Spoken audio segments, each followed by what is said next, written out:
Per 30 metų Lietuvos žmonės turi galimybę spalio mėnesį Seimo rinkimuose rinktis tarp nesisteminio Eduardaus Vaitkaus sąrašo naujos politinės jėgos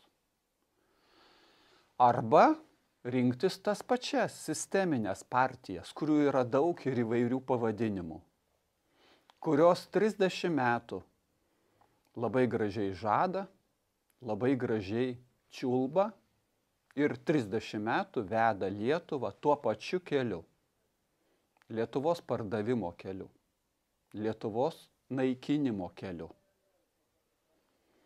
Pirmą kartą Lietuvos žmonės turi galimybę sisteminiam partijom, kurios Seime pasivadinusios opozicija ar pozicija, kurios, jeigu jos nėra Seime, jos neprotestuoja dėl konstitucijos laužimo, dėl Lietuvos naikinimo, kurios keičia tik tai švarkelius ar skvernelius.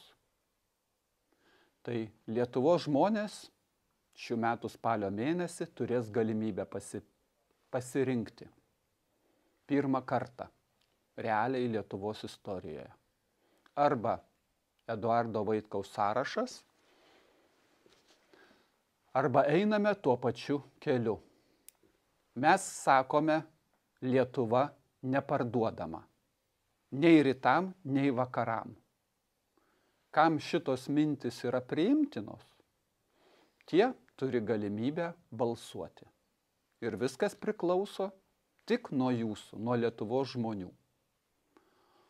O klausimas esminis tada pasidaro. Jau nebe logikos klausimas, nebe proto klausimas, o širdies klausimas. Ar jūs sugebat atskirti, kur yra vilkas ėriuko kailyje? Bet tai yra jūsų atsakomybės klausimas, mūsų kiekvieno atsakomybės klausimas. Suklysime, mes suklysime ir padarysim klaidą. Atsirinksim teisingai, mes atsirinksim teisingai. Žmogus pats pasirenka savo likimą. Eduardo Vaitkaus sąrašas ir čia esantis žmonės pasirinko savo likimą, pasirinko savo sprendimą. Ir vėl pakartosiu, Lietuva nebegali būti toliau grobstama ir parduodama.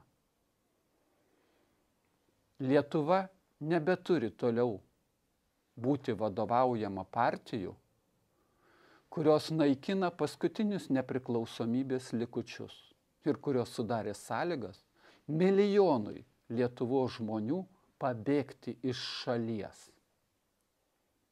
Nes jiems neliko kitos galimybės ir jie buvo praradę viltį, kad kas nors gali pasikeisti.